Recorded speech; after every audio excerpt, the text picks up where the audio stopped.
Hai semua, kami dari kelompok 12 Tugas Fisika Dasar 2 mau memperkenalkan diri. Saya Anggun Widya Stuti dengan NIM 122490023 dari Rekayasa Instrumentasi dan Automasi. Nama saya Siti Hanim dengan NIM 122190083 dari Prodi Teknik Industri. Nama saya Dinda Zahra Sani dengan NIM 122120087 dari Teknik Geofisika. Perkenalkan, nama saya Mita Indri Febrianti dengan NIM 122490021 dari Prodi Rekayasa Instrumentasi dan Automasi. Nama Tegar Novara Setirano, NIM 1219087, Prodi Teknik Industri. Nama saya Haikal Akmal, NIM 1224055 dari Teknik Telekomunikasi. Motor listrik adalah alat untuk mengubah energi listrik menjadi energi mekanik. Sebaliknya, alat yang mengubah energi mekanik menjadi energi listrik disebut generator atau dinamo. Motor listrik sederhana merupakan salah satu penerapan gaya Lorentz. Gaya Lorentz adalah gaya yang timbul akibat adanya arus listrik dalam suatu medan magnet.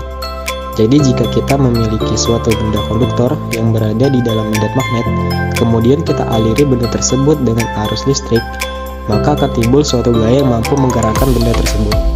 Oleh karena itu, gaya ini disebut dengan gaya Lorentz. Besar gaya Lorentz bergantung pada besar medan magnetik, besar arus listrik yang mengalir, panjang kawat penghantar, dan sudut yang terbentuk antara arus listrik dan medan magnetik. Arah gaya Lorentz pada muatan yang bergerak dapat juga ditentukan dengan kaidah tangan kanan gaya Lorentz.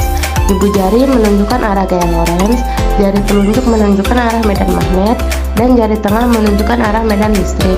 Untuk muatan positif, arah gerak searah dengan arah arus. Sedangkan untuk muatan negatif, arah gerak berlawanan dengan arah arus. Rumusnya sebagai berikut: F sama dengan B kali I kali L, di mana F sama dengan gaya Lorentz dengan satuan Newton, B sama dengan kuat medan magnet dengan satuan Tesla, I sama dengan panjang kawat dengan satuan meter, L sama dengan kuat arus listrik dengan satuan ampere. Dasar kerja motor listrik ini hampir sama dengan dasar kerja sebuah galvanometer. Apabila arus listrik dialirkan melalui kumparan, permukaan kumparan yang bersifat sebagai kutub utara bergerak menghadap selatan magnet. Permukaan yang bersifat sebagai kutub selatan bergerak menghadap ke kutub utara magnet. Setelah itu, maka kumparan berhenti berputar. Untuk melanjutkan putaran, tepat pada saat kutub kumparan berhadapan dengan kutub magnet, arah arus dalam kumparan dibalik. Dengan terbaliknya arah arus, maka kutub utara kumparan berubah menjadi kutub selatan. Kutub selatannya menjadi kutub utara. Sekarang, kutub utara kumparan berhadapan dengan kutub utara magnet. Kutub selatan kumparan berhadapan dengan kutub selatan magnet. Kutub-kutub itu menolak kumparan berputar setengah putaran sampai kutub utara kumparan berhadapan dengan kutub selatan magnet dan kutub selatan kumparan berhadapan dengan kutub utara magnet. Pada saat itu, arus dalam kumparan dibalik lagi. Akibat kumparan itu berputar setengah putar lagi. Demikian seterusnya, kumparan berputar terus seperti gambar tersebut. Cara kerja kipas angin terdapat pada pemutar yang digerakkan oleh motor listrik. Prinsip kerja kipas angin sebenarnya adalah mengubah energi listrik menjadi energi gerak. Hal itu bisa disamakan dengan motor listrik yang memiliki kumparan besi pada bagian yang bergerak. Kemudian ada sepasang magnet U berbentuk pipi pada bagian yang diam. Listrik yang mengalir pada lilitan kawat dalam kumparan besi akan membuatnya menjadi sebuah magnet. Hal tersebut disebabkan sifat magnet yang saling tolak-menolak pada sebuah kutub. Lalu gaya tolak-menolak magnet antara kumparan besi dan magnet membuat gaya berputar secara periodik pada kumparan besi tersebut. Akibatnya, baling-baling kipas angin yang dikaitkan ke poros kumparan dapat berputar. Penambahan tegangan listrik pada kumparan besi akan menjadi gaya magnet untuk memperbesar embusan angin pada kipas angin. Pada dasarnya, semua jenis kipas angin memiliki cara kerja yang sama. Perbedaannya terdapat pada posisi penempatan kipas angin.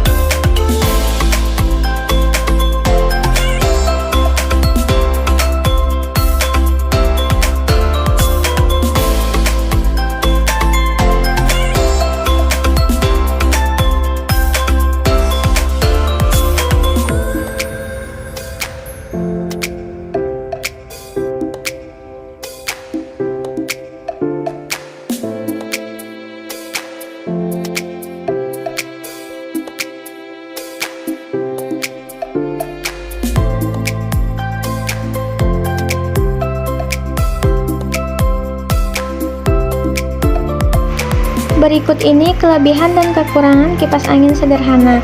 Kelebihannya yaitu: pertama, alat dan bahan mudah dicari dan didapat. Kedua, menggunakan baterai sebagai sumber listrik. Kekurangannya: pertama, mudah rusak karena bersifat sederhana dan sementara.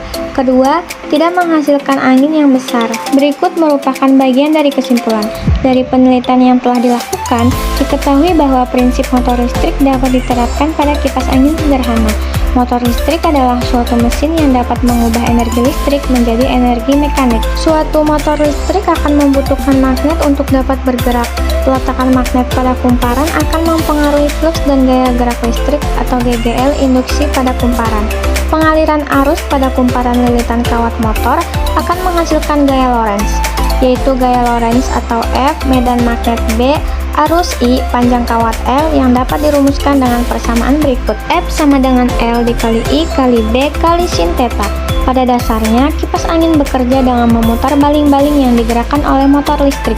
Sepasang magnet pada dinding motor listrik akan menyebabkan sifat magnet tolak-menolak pada kutub yang sama ketika dialiri listrik. Lalu, gaya tolak-menolak magnet akan menimbulkan gerak memutar dari torsi yang terbentuk dengan persamaan berikut.